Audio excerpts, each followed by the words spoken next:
encuentro para proponer otras dinámicas de celebración. Ofrezcamos información, escucha atenta y cuidado. Acompañemos a las juventudes. Los cuidados son colectivos. Cedronar. Radiocaput.com. Estás conectado. Estás en Caput. Nosotros, los otros. Un espacio de resistencia contra la discriminación, la xenofobia y la desigualdad. Si las palabras migran su significado, si nos exilian en nuestra propia casa, si la piel rechaza y el color separa, si los dioses discuten sus razones, si los géneros se sacralizan y los sexos no encajan, entonces simplemente seremos otros. Nosotros, los otros. Conducen Larry Levy en Radio Caput.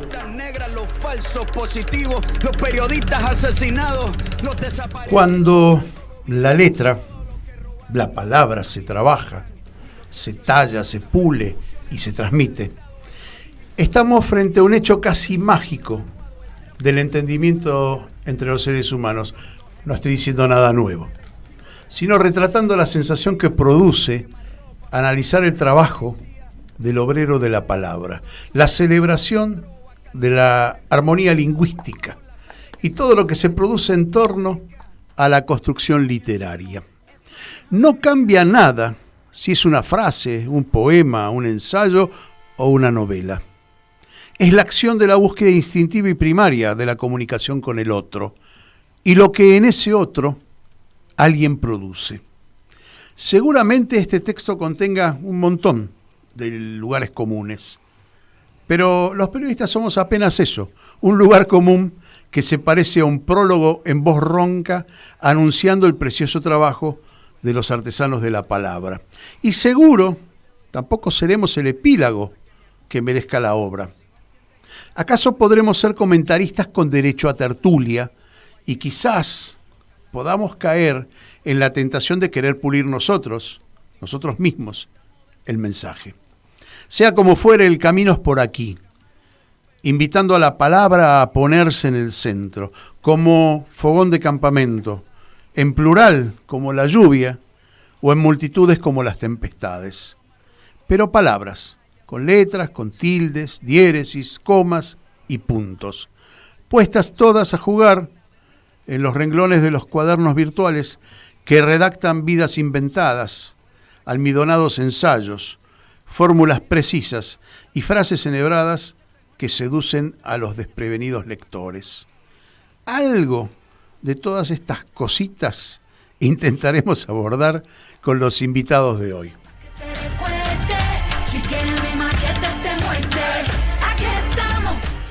Y estamos con dos hermanos. Esto es una oportunidad casi única, diría yo, porque hace mucho que los quiero invitar a los dos y por problemas de horario de cada uno nunca pude hacerlo. Sé que por ahí en Página 12 salieron juntos en alguna nota, en algún reportaje, pero bueno, en la radio seguramente lo han hecho a lo largo de la historia, no son chicos de 15 años, pero bueno, para mí es un placer poder invitar a dos orfebres de la palabra, si me permiten el término, porque cada uno en lo suyo confluyen en el creo yo, ¿no? En el amor, en esa cosa que es la letra, la hoja en blanco y ponerla y llenarla. Y es un gusto tener a Vicente Muleiro y a Hugo Muleiro aquí en el estudio de Radio Caput. Gracias por haber venido a los dos, ¿sí? Gracias a vos, Larry. Muchas gracias. Dejé que saludar a Vicente porque siempre los mayores tienen prioridad, ¿no? Vengo soportando esto. Te tiró una piedra. Vengo soportando esto desde hace como 70 años. ¿No? ¿Viste? Tenía 70 años más. Vos dijiste que tenía más. Mira, te acusó mal. Antes de entrar al aire, entonces dijo, pasa los 70. No, hablando en serio, muchas gracias. No, gracias. Es un placer. Un poco rompe la temática o la línea de programa, porque siempre tratamos, digamos, política, sociedad, pero esta vez vamos a tratar de incorporar la letra a la problemática de la comunicación. No lo digo en términos de que analicemos diario por diario, que eso es lo que vos sos un especialista, Hugo. Digo, a ver, ¿qué nos está pasando con el entendimiento o con la comunicación con las palabras? Vos escribís poemas, es lo que más... Poesía, novela, teatro. Bueno, y vos te dedicás más que nada a lo periodístico y al ensayo. Uh-huh. Y ahora está la novela que saqué hace poco, pero bueno, mayormente son obreros de la palabra. No me equivoco si lo digo, porque la palabra se construye letra por letra, renglón por renglón, es como una construcción. Sí, como dijo Haroldo Conti, dice: voy a estar conforme el día que un albañil me considere su hermano. Eso está muy bueno. Eso está muy bueno.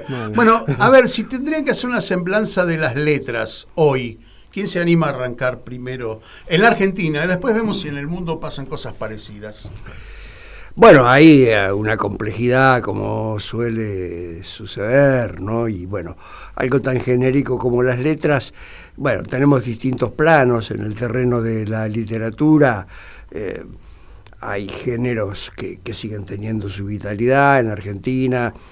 Se escribe poesía, aparecen narradores, últimamente narradoras, y hay una vitalidad interesante en el marco de algunas coordenadas que no son las mismas, como cuando nosotros empezamos a publica escribir. Poesía?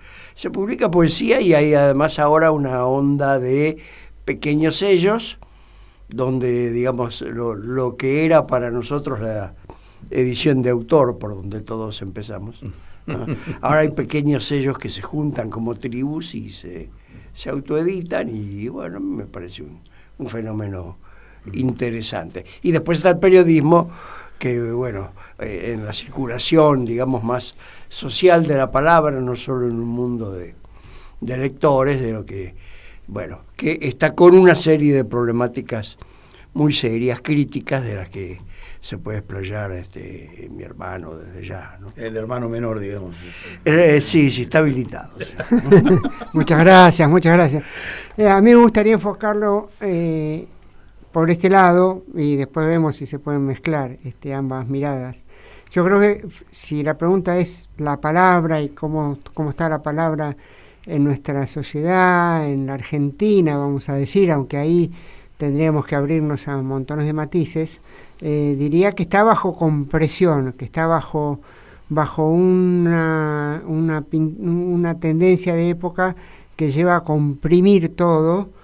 Sospecho que esto tiene mucho que ver con la comunicación a través de la tecnología digital, las mensajerías y las plataformas en las cuales se reclama o se instituye que haya poco texto y más imagen y más sonido, y la palabra está bajo un estado de opresión, diría yo, bajo una demanda de ser breve, de que los textos sean más cortos, que por ejemplo, las clases virtuales que ahora se usan tanto en tantos campos, los textos te piden, los que creo que parece que saben de esto, que no hagas un ladrillo, que el texto se vaya dividiendo, que no parezca que hay que leer 60 líneas de corrido porque el lector se va a ir. Ni hablar de tomos. Ni hablar de tomos.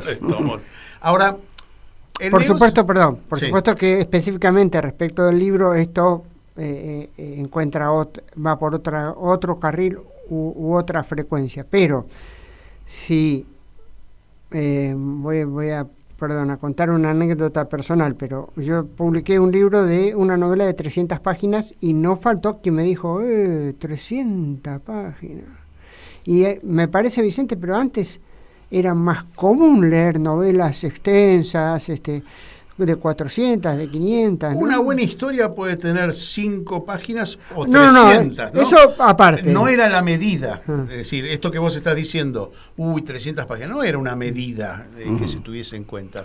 No, más aún los grandes éxitos de la literatura, cuando la novelística empezaba a ser un fenómeno social previo a los medios de comunicación electrónicos, analógicos, las novelas llegaban, Moby Dick era esperado en el puerto por los lectores en Estados Unidos, ¿no?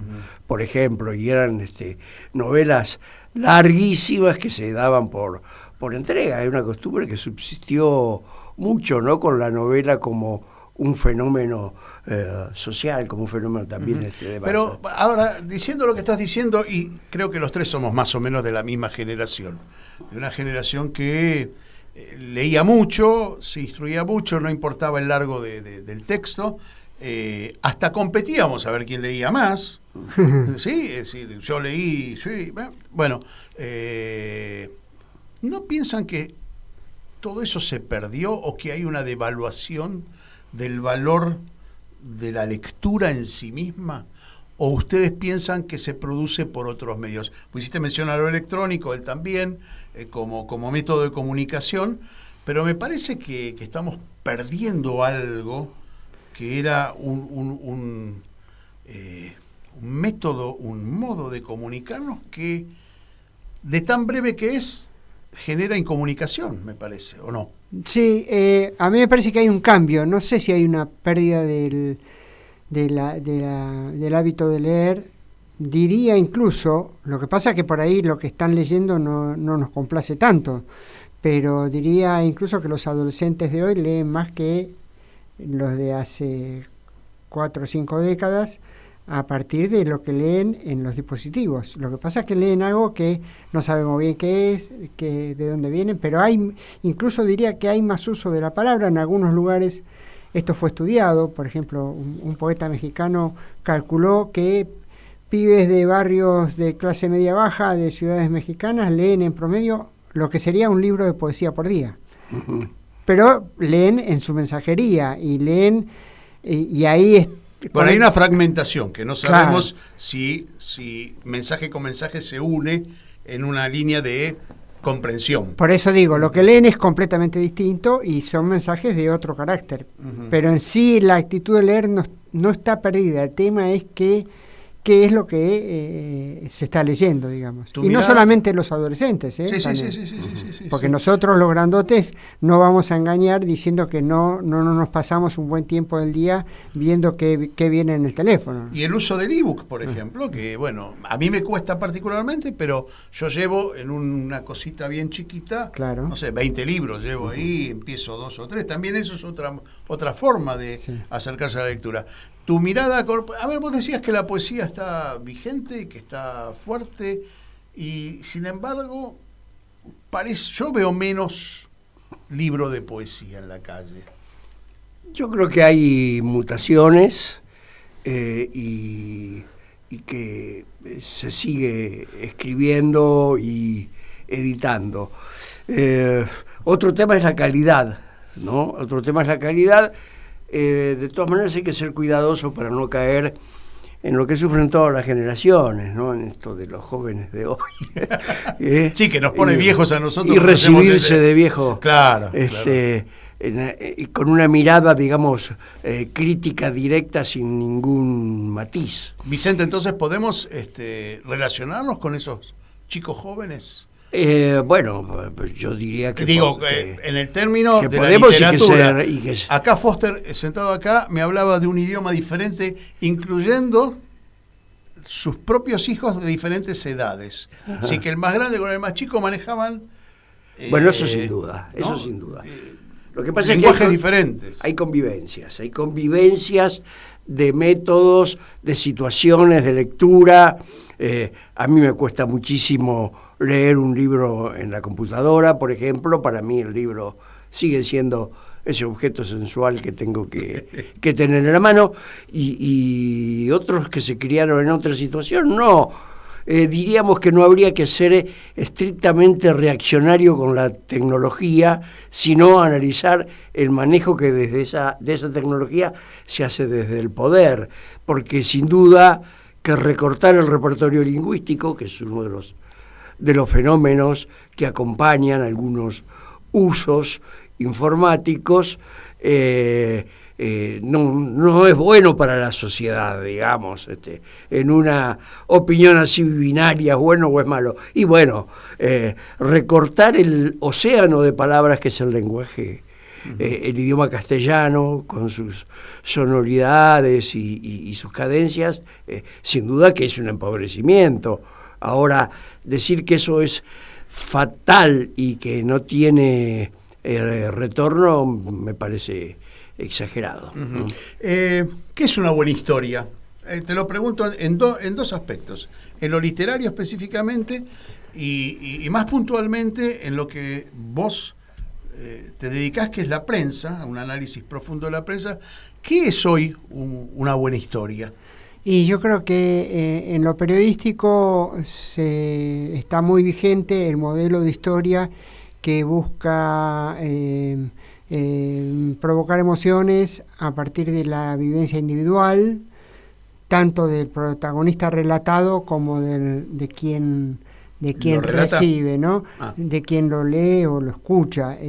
Hay como un imperativo mediático de contar historias individuales. ¿No hay un exceso de protagonismo en quien escribe? Es decir, en los medios de hoy. Bueno, ese es otro tema, pero esencialmente yo creo que por un progresivo avance del individualismo en nuestras sociedades, los medios transmiten, y el público parece que recibe mejor, la historia de la víctima individual que padeció y que sufrió y que entonces le dolía la mano y después no encontró, y no las descripciones de los conjuntos, las descripciones que abarcan a las colectividades, digamos, ¿no? Digo, el padecimiento de una minoría de inmigrantes se cree que se ilustra con más efectividad si se cuenta una historia individual. Además está esto de contar, ¿no? Ya los medios no informan, sino que cuentan. ¿Puede decir que hay cierta morbosidad en el relato? Hay una tendencia al individualismo, a que los problemas son individuales, los sufren individualmente las personas y hay poca mirada colectiva. Lo cual es muy funcional a una forma de organización social, me parece a mí. Ese es un problema. Y después está el problema dentro de esa misma impronta del individualismo, una especie de prepotencia de la subjetividad en los medios, ¿no? Donde, bueno, hay mucho individualismo, mucha figuración personal, la necesidad casi parece inevitable de que cada conductor de espacio, aunque sean espacios periodísticos, antes que nada y en todo momento esté fijando postura personal, digamos, ¿no? Eso cuando está firmada la nota. Y hay una gran diferencia entre la nota firmada y la nota del montón, digamos. Digo del montón no despreciativamente, sino aquella que rellenó. Los policiales, por ejemplo, ¿sí? A mí me parece que hay un descenso en la calidad de escritura, en el modo de relato y una pauperización importante del lenguaje en el resto del diario. Es decir, por ahí hay qué sé yo. Fernández Díaz a mí no me gusta lo que dice, pero lo dice bien. Uno puede, ¿sí? Ideológicamente no sentirse identificado. Ahora, cuando vos vas a una nota que no está firmada y que relata el choque de la esquina, que debería ser un choque, ¿no?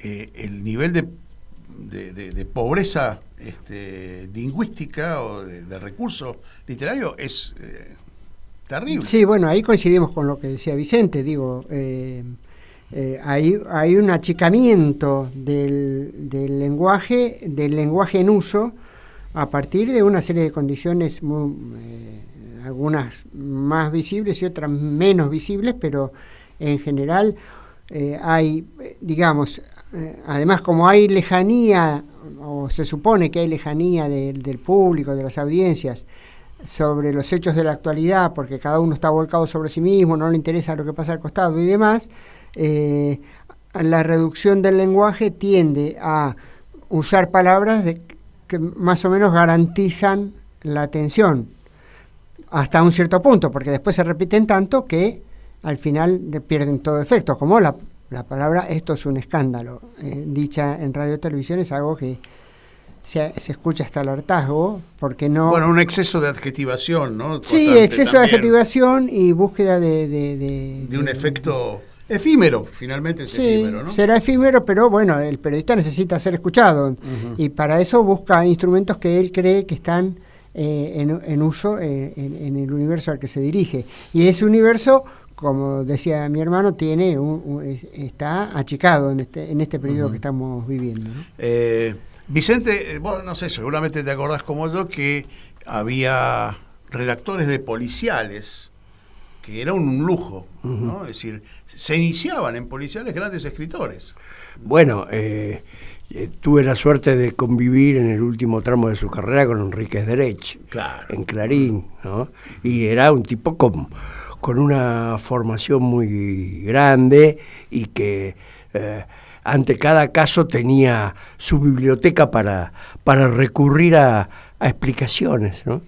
Y sí, bueno, por supuesto, Art pasó por policiales, sí, la tradición del periodismo de investigación cruzado con la violencia política también es muy fuerte, ¿no?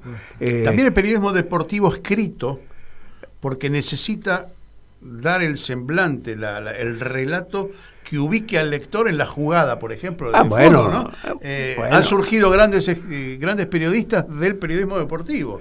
Bueno, sí, por supuesto, por el periodismo deportivo pasaron Camus, pasó Moravia, pasó Vargallosa, pasaron esos muchachos. Y una vez estaba escuchando, siendo yo muy chico, un relator que no sé si te acordarás, Fioravanti. Sí, por supuesto. Transmitiendo un partido en Suiza, el seleccionado argentino, ¿no? Y el tipo empieza la transmisión diciendo: se respira un paisaje de tarjeta postal. Bueno, así empieza.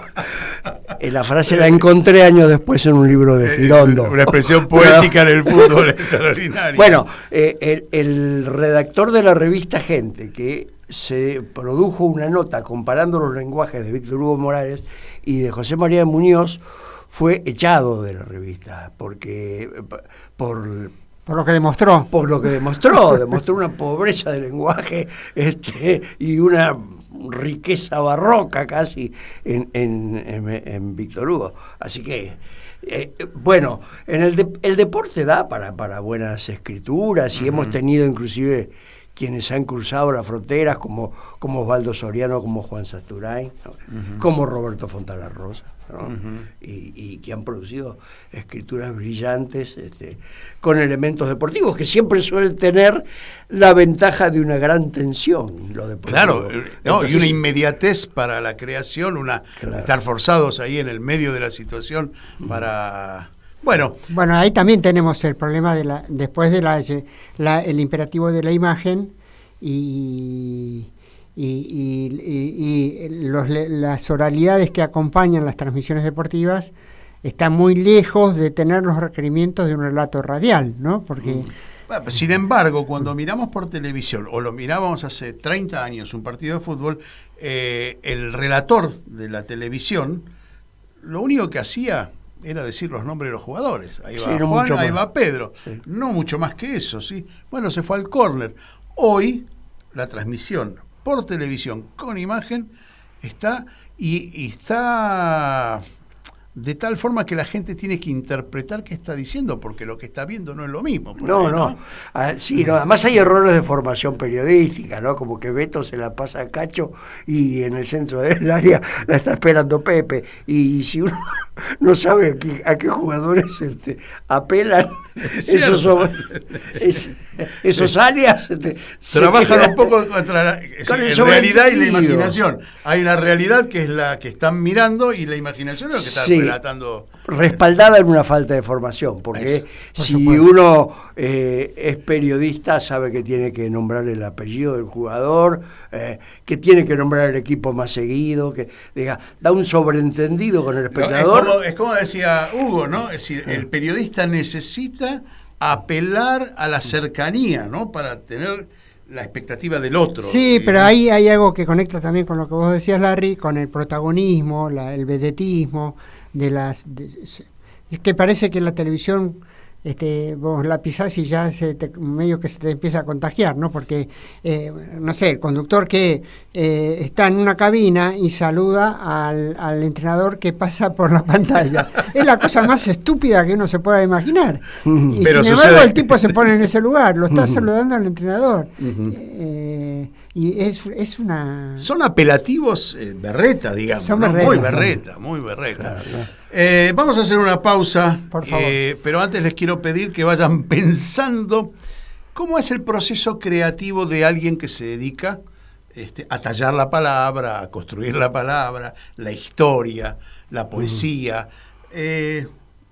Los ejemplos propios de ustedes, ¿no? ¿Cómo encuentran la inspiración? No porque ella sea la verdad para todo el mundo, pero bueno, algunos de nosotros tenemos que aprender, muchos de nosotros tenemos que aprender a encontrar ese camino de creación, ¿sí? Si realmente nos tientan las letras y superamos la cuestión periodística para pasar un poquito más a la literatura, bueno, deberíamos más o menos saber por qué camino andar, ¿no? Vamos a una pausa y enseguida volvemos con nosotros. Enseguida volvemos con Estamos aquí. Nosotros, los otros. Estamos aquí. En Radio Caput. Estamos aquí. Mandanos un WhatsApp. Mandanos Sarasa y Noticias. 11 65 16 44 46. Noticias. Buenos Aires.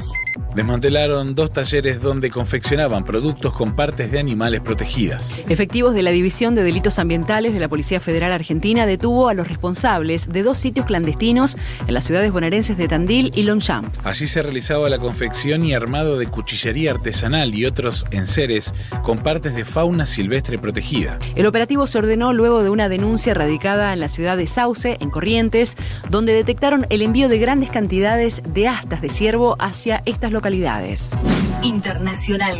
Rusia dice que busca garantizar la seguridad ante las cancelaciones de los actos por el triunfo al nazismo. Explicó que trabaja para garantizar la seguridad de los actos públicos del 9 de mayo, día en el que en el país se conmemora el aniversario de la victoria soviética sobre la Alemania nazi en 1945. En varias partes del país ya se cancelaron desfiles y concentraciones públicas para rendir homenaje a la contribución soviética a la derrota de la Alemania nazi en la Segunda Guerra Mundial, alegando motivos de seguridad.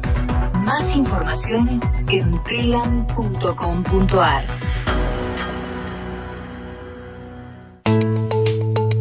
¿Cómo podemos cuidar a nuestras y nuestros jóvenes?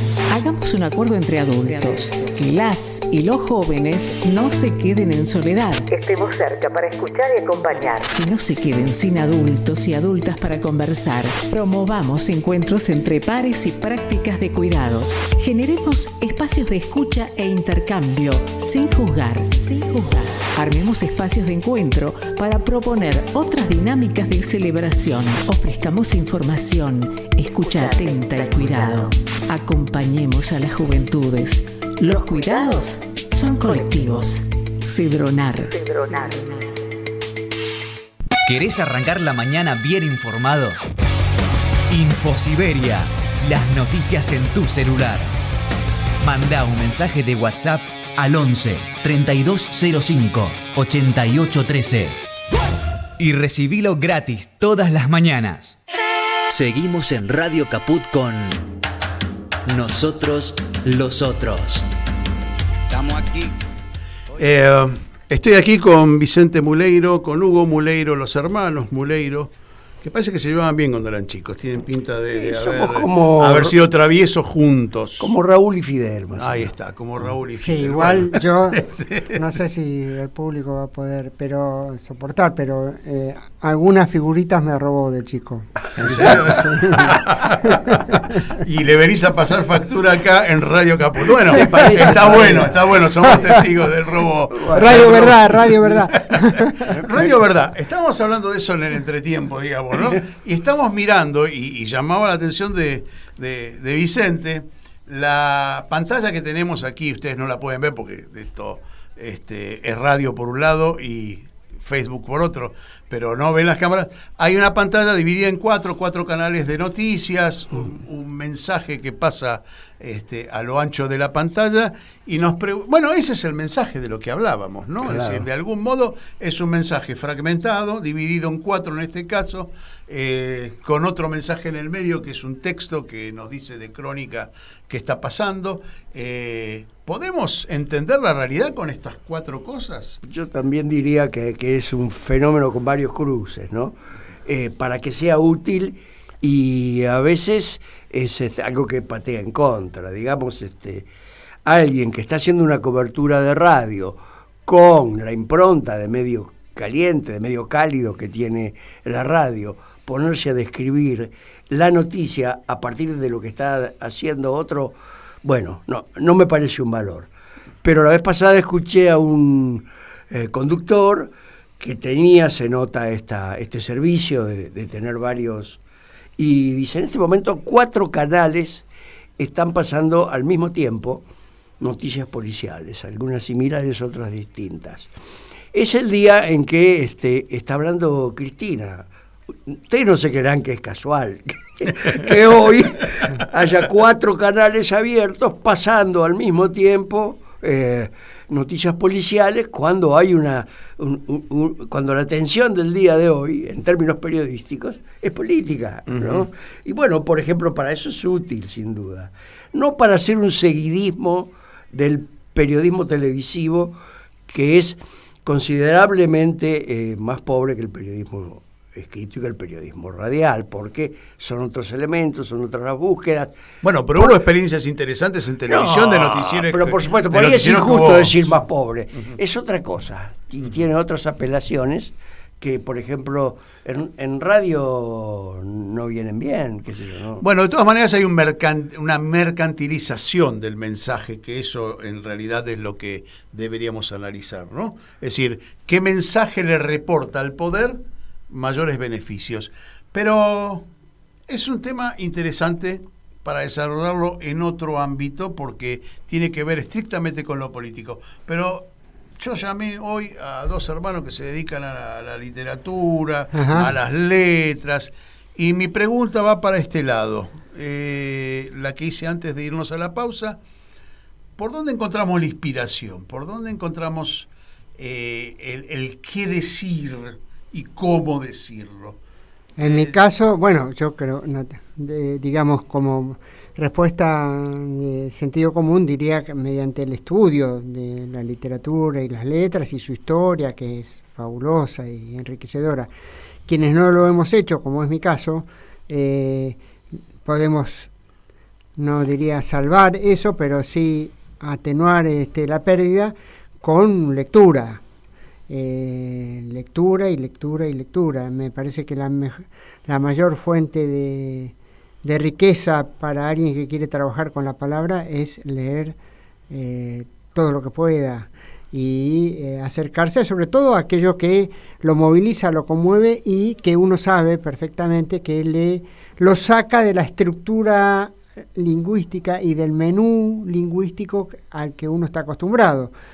En mi caso yo leo bastante poesía, que habiendo sido una persona que estuvo mucho tiempo dedicado al periodismo informativo, a las noticias, donde los lenguajes se reducen porque la noticia se supone que tiene que llegar a todo tipo de público. Sí, se reduce a 5 preguntas básicas. Sí, 5 preguntas, sí, eso se modificó también, sí, pero más o menos va por ahí.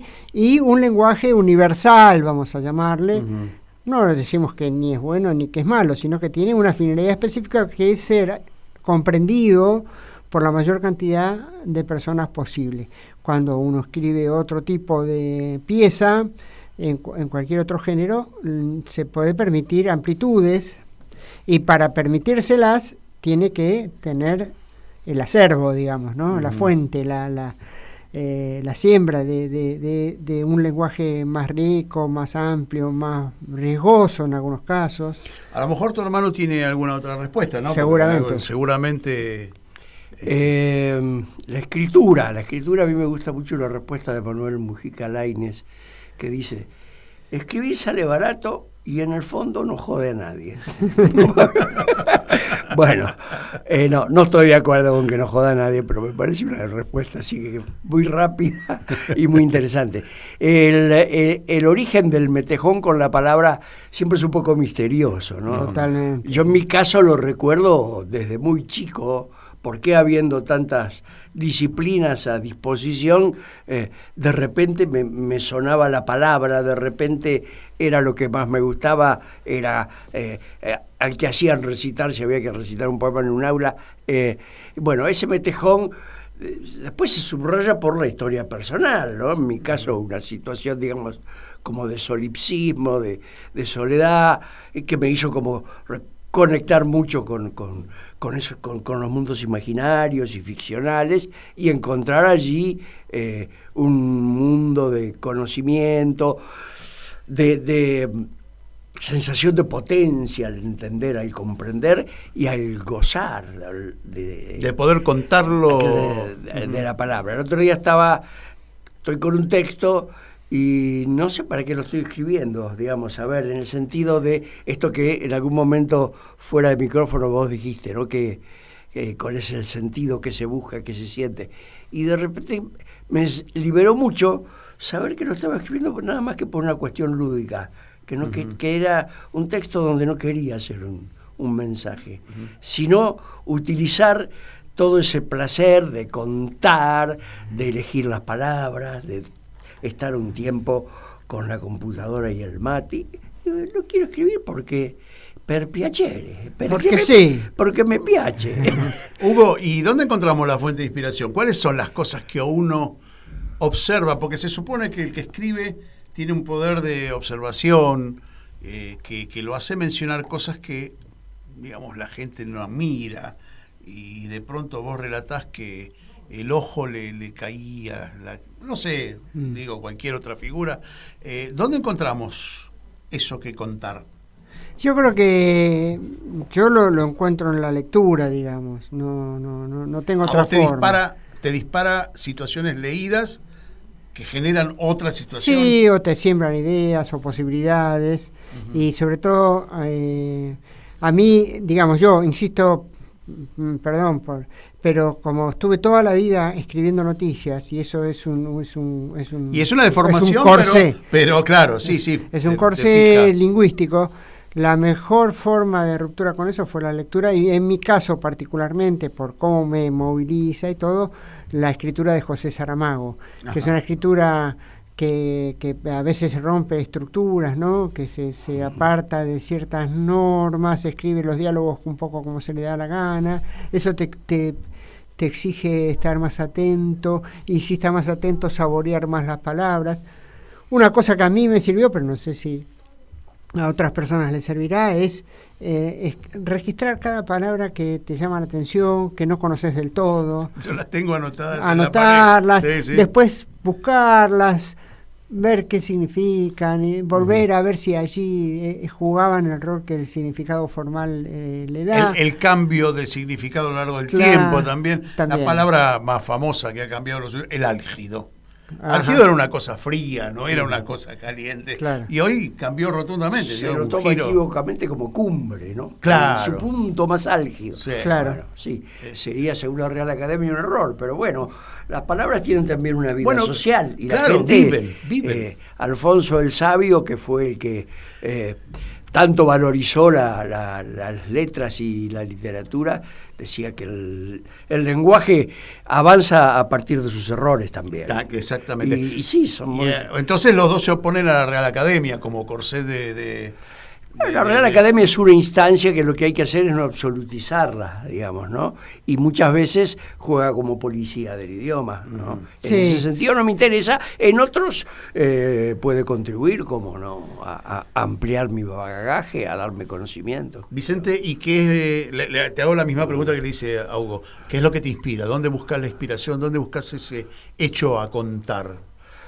Bueno, tiene varias puntas eso. Yo creo que por un lado hay una tensión personal por decir aquello que no puedo definir, ver cómo lo defino, digamos. Si yo quiero describir determinado tipo de de la mirada de una mujer, por ejemplo, ¿no? Una atención a que lo que se va a volcar frente al papel en blanco, eso, ¿no? ¿Vos tenés vértigo frente al papel en blanco? No, tal vez frente a la mirada de la mujer. Eso seguro. No, puedo tener angustias más que vértigo, Ajá. ¿no? Sí, etapas que por ahí son más duras, donde tenés bloqueos, qué sé yo. Eso por un lado, digamos, en lo personal poético, digamos, ¿no? Cuando yo vi por primera vez a un colibrí que dicen que mueve las alas no sé cuántas millones de veces por segundo, tenía como el anhelo de expresar algo a partir de esa sorpresa, ¿no? Uh-huh. Eso por un lado, pero por otro lado, en un sentido mucho más amplio, soy hijo del cruce política y cultura, como alguien que nació en 1951 y tenía 17 años cuando se produjo el Mayo francés y estaba de moda Latinoamérica, las luchas contra los imperios. La Revolución Cubana. La Revolución Cubana, la contracultura, los Beatles. Bueno, había cruce, un bagaje de palabras que usábamos en forma frecuente con una intención que tenía que ver con la política, ¿no? Me pudo haber llevado a cometer errores, por ejemplo, escribir cosas panfletarias en algún momento, ¿Quién no lo hizo? No respetar la especificidad de lo literario. También sería otro error absolutizar la especificidad de lo literario, porque siempre el contexto en el que las cosas surgen siempre se puede explicar, aunque esté presente por ausencia, ¿no? Pero bueno, ese cruce me constituyó y después tuve aprendizajes que tomaron como distancia de que eso sea el absoluto de la expresión artística, ¿no? Pero sin duda siempre estoy en diálogo con eso. ¿Cuánto condiciona la situación política a la literatura o al revés? ¿Cómo es esa dinámica? Cultura, política, mensaje. Hoy es complejo. Sí, porque siempre lo fue y ahora especialmente. Sí. Diría que la situación crítica, el devenir económico y demás, obviamente, así como padece cualquier persona de la población, también padecen quienes viven de la creación literaria o de la escritura. Se les pone más difícil vivir de eso, tienen que buscar oficios paralelos, changuitas, alguna forma de sobrevivir, porque cada vez es más difícil vivir únicamente del oficio de la palabra, sacando el periodismo, digamos, ¿no? Que tampoco se puede vivir, pero no importa. Bueno, hay un grupo pequeño de privilegiados que viven bien con eso y el resto... Pero eso es comunicación y no periodismo, claro. ¿no? Convengamos que bueno, es eso. Ahí lo definimos. Entonces, a veces la situación económica acuciante crea dependencias, crea sistemas de favor, crea sistemas de captación del poder. No hablo únicamente del poder político. Hay colonización. Perdón, sí. No hablo únicamente del poder político, hablo también de grandes empresas que pueden ser organizadoras y convocar a escritores y traerlos y lucirse al lado de ellos y demás. Pero es una forma de... Pero ahí va, apuntaba a eso, está bien porque ese es el manejo. ¿Hay una colonización cultural que condiciona también la forma de expresarse literariamente? ¿O hay autores, o digamos los autores argentinos son argentinos y dicen lo que quieren decir? ¿No hay una especie de colonización, no solamente temática, sino, digamos, idiomática en muchos casos? Bueno, por supuesto que sí, porque el mundo que nos rodea está colonizado, ¿no? En este momento no cabe duda de que hace unos cuantos años estamos pasando por una etapa de dependencia y eso se siente más. Por supuesto hay escritores perseguidos, ninguneados, así que sí, la palabra siempre tiene una interacción con la política y la actividad artística que no depende de la palabra también, siempre es encuadrada, vigilada, perseguida. Así que, y además hay una influencia que tiene que ver con la circulación de lenguajes, ¿no?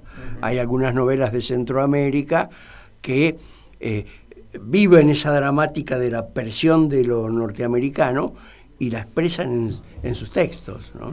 Así que desde ya que es una relación muy fuerte y que no hay colonización política y material si no hay colonización cultural, y por eso molestan tanto las expresiones, no necesariamente cargadas ideológicamente, sino que simplemente expresan una identidad específica.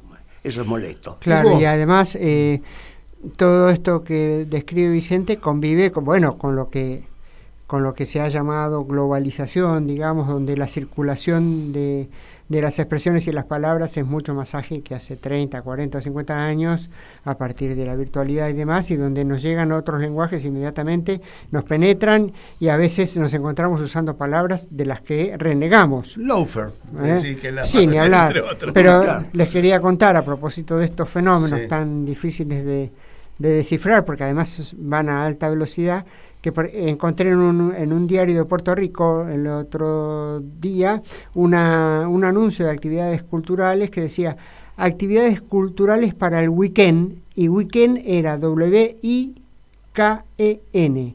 Es decir, también mal escrito en su idioma original, digamos, ¿no? Claro, o sea, una especie de Spanglish.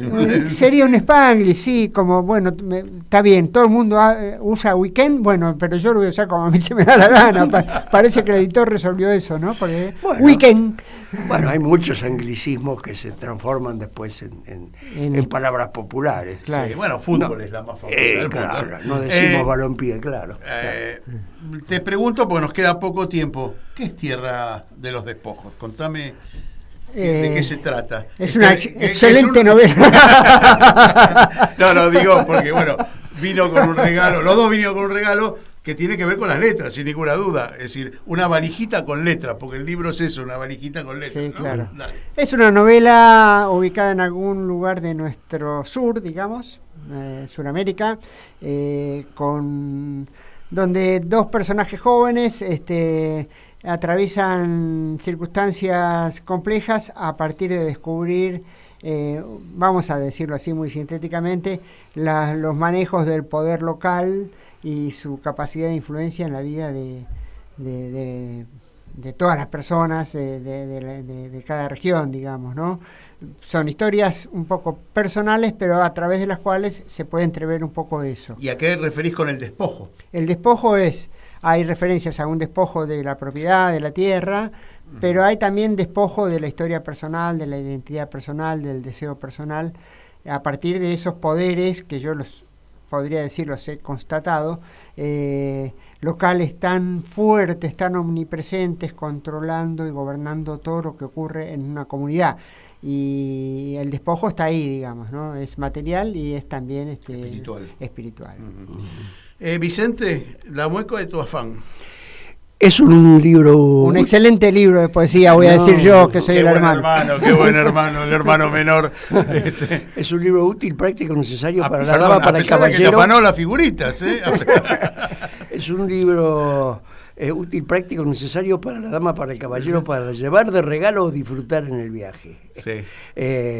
No, digo porque la próxima vez voy a invitar, en vez de invitar escritores, voy a invitar a supermercadistas a ver Hermanos. si me traen un changuito cada uno. Hermanos.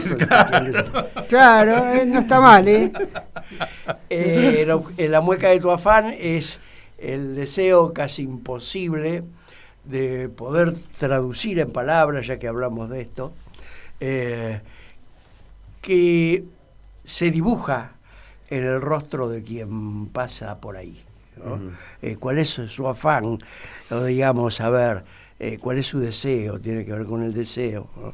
Y está escrito... Bueno, la poesía tiene que ver con el deseo, ¿o me equivoco? No, por supuesto, con el deseo o con su fracaso. Y está escrito como a contracorriente del estado anímico de la pandemia, digamos, con un deseo como celebratorio de lo vital. Una cosa así. Bueno, no puedo evitar, porque las circunstancias apremian en el país, de preguntarles y pedirles una pequeña opinión, muy cortita, de cómo ven ustedes el país y el futuro inmediato. Así que, ¿los comprometo mucho? No, lo que pasa es que la respuesta es un jeroglífico. Bueno, a ver, tiene que ver con la inspiración. A ver. Mira, a mí se me ocurre hablar más de mi deseo político que de los diagnósticos. Dale, bueno. Me gustó mucho una frase de el psicoanalista y poeta Jorge Aleman que dice el optimismo y el pesimismo pueden ser trampas porque las dos pueden llevar a la inacción, ¿no? Uh-huh. Entonces mi deseo es que este país rescate sus mejores tradiciones políticas, populares, nacionales, democráticas, y que se pueda salir de este nudo, porque esta vez enfrente no tenemos un conservadurismo clásico, sino un conservadurismo muy amenazante, violento, que dice que va a matar cuando un candidato se sube a decir sus diatribas con un saco antibalas, está diciendo muchas cosas, y eso lo veo sumamente peligroso. Además me parece que por cómo se están formando las cosas en el continente, esta elección decide si vamos a ser un Estado asociado o un Estado soberano. Es decir, si seremos una estrellita en una bandera ajena, sí, o seguiremos a veces pienso con la celeste y blanca. Que las cosas van como desembocando hacia allí, ¿no? Uh-huh. Así que bueno, me interesa ese rescate y lo que de imprevisible tiene la sociedad, porque el curso previsible no me gusta nada. Bien. Hugo. Yo tomo lo que dice Vicente en cuanto al estado de, digamos, la tensión alrededor de un proyecto nacional soberano y la penetración del poder internacional. Creo que ahí está buena parte de todas las tensiones que vivimos cada día. Creo que no se va a resolver de una manera tan evidente si perdemos, vamos a decir así, siendo una estrella más dentro de una bandera. Creo que los sistemas de dominación están siendo más elaborados, más sutiles, menos groseros. Bueno, como alguien ya dijo, los tanques... ¿Más efectivos también? No sé, los tanques que antes se necesitaban para esos proyectos de colonización, ahora ya no fueron reemplazados por otros instrumentos. Uh-huh. Y como ejemplo de eso diría que si para sostener la plaza cambiaria el ministro Massa necesita unas ciertas medidas del Fondo Monetario Internacional, la Casa Blanca, Estados Unidos, ha dicho que va a propiciar que esa ayuda, dicho esto entre comillas, llegue siempre que Argentina no haga una serie de acuerdos con China. O sea que, y si el ministro o el gobierno, el presidente y la vicepresidenta aceptan esta ecuación, estaremos ante la evidencia de que no hace falta agregar la estrella en la bandera. Como periodista inquieto por lo que pasa, te tengo que preguntar, pero al otro día decidieron utilizar los yuanes. Sí, pero el aspecto que menos le preocupa a Estados Unidos de la relación con China, de la relación de Argentina con China, es el comercial. Lo que más le preocupa es la energía nuclear, la tecnología para Internet, el llamado 5G, la banda de Internet. Le preocupa la presencia en un puerto en Ushuaia, le preocupa el litio y le preocupa la hidrovía, más que si Argentina comercia un poco más o un poco menos con China. No pasa por ahí. Palabra de cierre, Vicente. Bueno, agradecerte, siempre es... de agradecer tener la posibilidad de hablar un poco de nuestra obra y de nuestro metejón con las palabras. Yo voy a terminar con una pregunta que podés contestar a tus oyentes en el próximo programa. ¿Qué dice tu terapeuta de hacer un programa de radio a las 5 de la tarde para hablar de las palabras? ¿Autosabotaje? ¿Sigue con el autosabotaje? Ya mismo llamo para pedirle un turno al terapeuta. Señores, esto ha sido nosotros, con dos invitados. Voy a decir algo que es un lugar común, con dos invitados de lujo. Los hermanos Hugo y Vicente Molero. Muchas gracias por haber estado aquí y haber compartido la palabra, que de eso se trata. Así es.